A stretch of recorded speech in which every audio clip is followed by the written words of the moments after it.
Hi, I filmed this video actually like at the end of February, like 2 months ago, and I just never had a chance to post it, but I still wanted to get this video out because one, it's still important to me, and two, I think it's still relevant. Basically, just keep in mind that some of the information is like slightly outdated, like I say a couple weeks ago, it's a couple months ago, etc, etc. And I'm gonna be interjecting at a couple of points because I forgot some stuff when I initially filmed this video, but I think the rest of the video is solid enough that I can just like come in, say the things that I need to say, and then the rest of the video is fine. Sorry I've been MIA, I promise that there are actual videos that will be out soon, hopefully. Yeah, so without further ado, my name is Jamie Rue, and today I want to talk about the blood heir situation.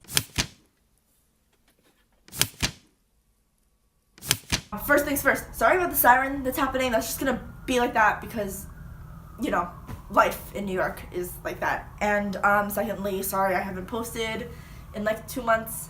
That's just, I've been really busy, I'm sorry. But like I said, today I want to talk about the blood heir situation. So if you guys don't know what I'm talking about, I'm gonna link a couple articles below, I'm gonna link the author's Twitter profile below, but basically, there's a book called Blood Heir. It was about a girl named Anastasia, and she's a princess, and she's been framed for her father's murder. And basically she needs to prove that she didn't do it. And there's this thing in this world called affinities, and affinites are the people who have affinities, and basically there are wheat affinities, and air affinities, and earth affinities. There's a bunch of different affinities that you can have for different things. And Anastasia, I'm just gonna call her Anna because I don't know how to pronounce her name. Her affinity is for blood. And so she is in many ways deemed a very dangerous, very kind of monstrous person. That's what this book is about. It's called Blood Heir. It's written by an author named Emily Wenzow. And this book was set to be the next big YA fantasy book. It was supposed to come out in June. A bunch of arcs went out and early reviews were pretty good, like 4-star ratings I think on Goodreads. And then one person posted a review that said that this book was racist, and Twitter caught a hold of it, and this blew the absolute F up, and the author contacted her publisher and said, I want to pull this book, and so this book is no longer being published. I want to talk about what happened here in more detail a little bit. I want to talk about the situation, and I want to talk about the book. I was fortunate enough to read this book. I'm taking a creative writing class about children's literature, and my professor happened to be able to get an arc of this book, and we're going around, we're all reading it. I was the first to read it in the class, fortunately enough, and I have thoughts. I've read this book. Full thing, promise.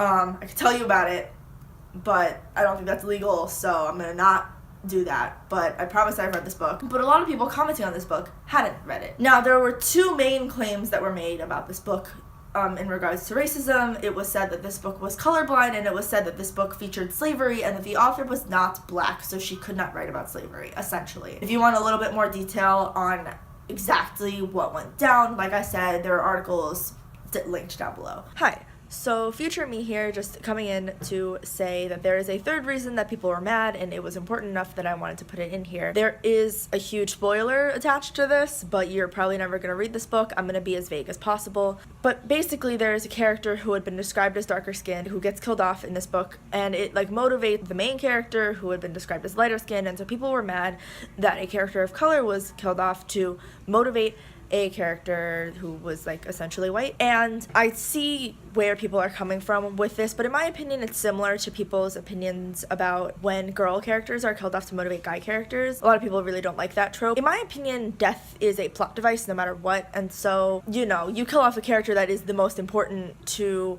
your main character, and if that character happens to be a girl and your main character happens to be a guy, or your main character happens to be not a character of color, and then the person that matters the most to them happens to be a character of color, that's kind of what happens. Obviously, that can be pretty easily switched around or like made to not happen, and so yes, that happened in this book, but I address later whether or not the problems I mentioned can be fixed, and this is one of the ones I think that could have been fixed potentially. It messes a little bit with character dynamic, but not really, because race doesn't matter that much in this book. So yeah. So first claim that this book is colorblind. This one holds a little bit more credence than the other one because in some ways yes, in some ways no. There are characters of different skin tones. There are countries where people are darker and lighter in this novel, but what I kind of think a lot of people were forgetting was that this was a fantasy book, and I think a lot of people expected the race relations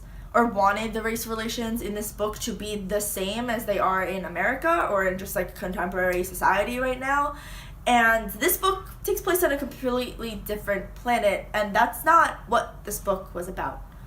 This book wasn't about racism, even remotely.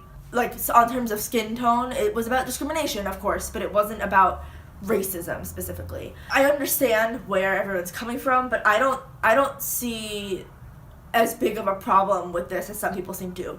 Because yes, the color of your skin didn't matter as much in this book, but also this takes place in a completely different world. Like I said, the race relations just aren't going to be the same.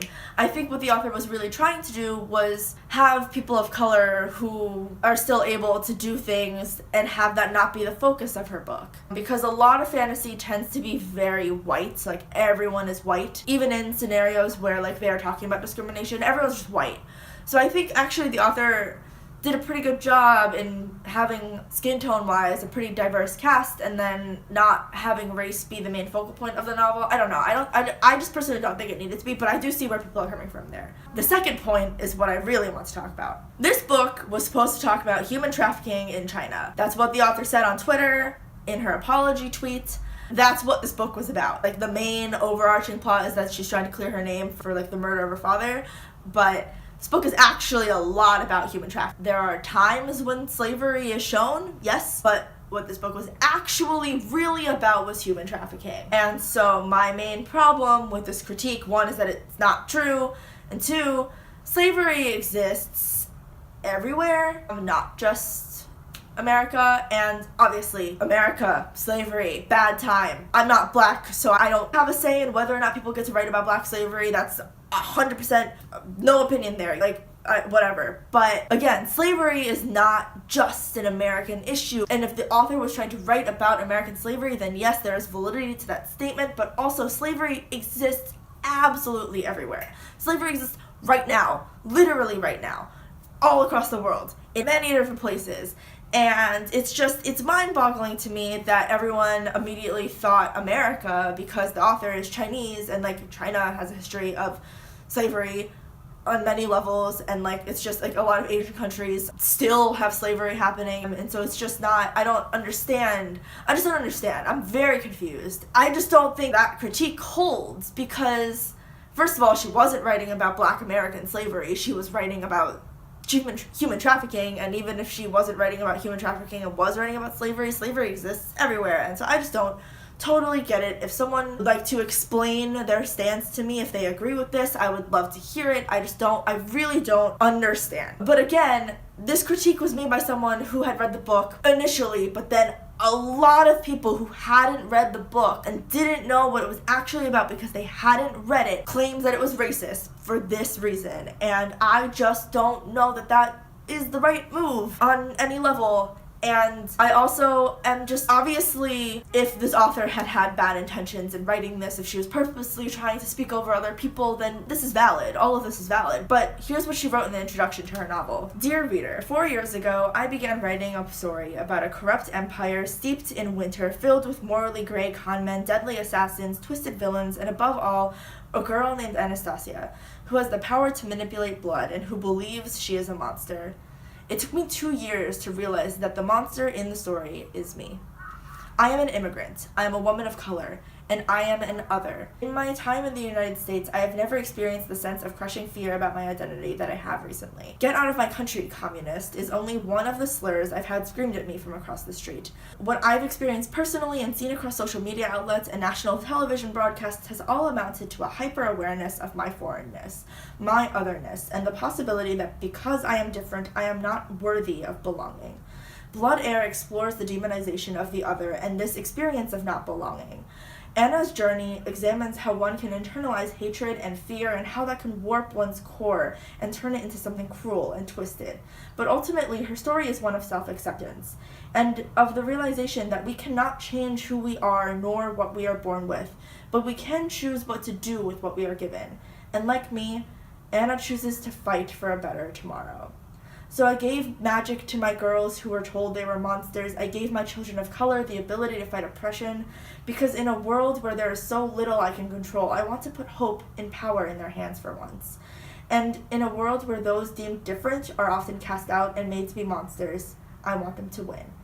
Thank you for reading. So from reading that, clearly the author had good intentions here. And yes, well-intentioned people can still hurt others. I'm not saying that that's not the case, but what I am saying is that without reading this book, a lot of people made judgments after hearing one comment. It just is mind-blowing to me that this happened and that it got to this point, because this author really was trying to do some good. Like I said, this book, I read it. Did I think it was the best book on the face of the planet? No. It was derivative. If you've ever read Ash Princess, it reminded me a lot of Ash Princess. It was pretty typical YA high fantasy, but I think it had some good, new, original stuff. I think it did very well in terms of social commentary. I think it did what it wanted to do very effectively. I'm really, really sad that no one is going to meet these characters, like not a wide audience anyway, because I really liked a lot of them. I really liked the idea that you can choose whether or not you are good or bad, and I liked the idea that like no one is good or bad and that everyone is gray, and I liked this book a lot. And again, it wasn't the best book on the face of the planet. It's not gonna be on like my top 3 books that I've ever read list, but it was very good, and it was something that I would have wanted people to read. I would have wanted people to enjoy this world as much as I did, and I would have wanted a sequel. This was the first book in a planned trilogy, and now that can't happen, and that's really sad to me, because here's the thing, is the colorblind issue could have been addressed in some way. Like, you could have edited this book to not have the colorblind aspect in it. It was possible. Just want to pop in again to remind you that the character death thing is something that could easily have been fixed. But the slavery aspect, which is not even slavery, a huge part of this book was about human trafficking. Basically, like, the whole book was about human trafficking, at least half of it, and the main climactic scenes are about human trafficking, and it's just, this book doesn't work without that element. And if you try to take that element out of it, not only is it a worse book, but it's also a book that just doesn't exist anymore, because you have essentially zapped half of the book away. And that's not something that's going to be possible to edit out. That's something that will just not be published now, because that's what happened. I don't know what could have been done in this situation. I really don't think that the author should have pulled the book from publishing, is personally my opinion, but I want to have a discussion in general about how we are looking at books that are being published, because yes, everyone should be aware and inclusive, but we also should be able to remove ourselves from texts and think outside of ourselves. This book wasn't about slavery in America. It just wasn't. It was not even remotely about slavery in America. And so critiquing this book from that lens makes no sense. It doesn't do anyone any good to look at books this way and assume that everything is about you, because sometimes it's not. And sometimes, if you read the book, you'll be able to see that. And even if this book was about slavery, again, is not just a Black American issue. And again, I do understand the problem if she had been trying to write about Black American slavery, because, you know, Black Americans deserve to tell their story about Black American slavery. And, like, that I would understand. But slavery is not just a Black issue. And I think maybe people forgot that. I think maybe we just needed to stop and think for a minute and not just react without reading it. Because having read the book, I think that it was really good, and I'm really, really sad that I won't get a sequel, and I'm really, really sad that you guys won't get to read it. Because if you like books like Ash Princess or or Shadow and Bone, or like any of Sarah J Maas's books, or like basically anything in the high fantasy realm, you would have liked this book and you would have gotten something from it and you would have had a takeaway. But my main takeaway now is just anger that this happened. And that's not the takeaway I wanted to have from this book, but it is my main takeaway from this book. It's just that I'm angry at this situation, and I don't know how to prevent stuff like this from happening in the future. And I hope there is a way that we can prevent things like this from happening in the future, because I don't think that the author deserved this, and I don't think that we as readers deserved this. So I don't know. I don't really have a conclusion in this video. I just wanted to talk about this situation and my thoughts about it, because I don't know how to deal with situations like this moving forward. And I hope that we as readers and also the industry can figure out a way to balance inclusivity and also being able to tell the stories that you want to tell. Anyway, sorry that this video was a little bit heavy, but that's just how it is right now. Let me know what you think about the situation down below, and if you've read the book, let me know and tell me if you think that I'm really wrong, because I would like to hear, if I'm wrong, I'd like to hear why and where and how, and I want to have a real conversation with people about this. So yeah, hopefully I'll be back with another video soon. Alright, bye.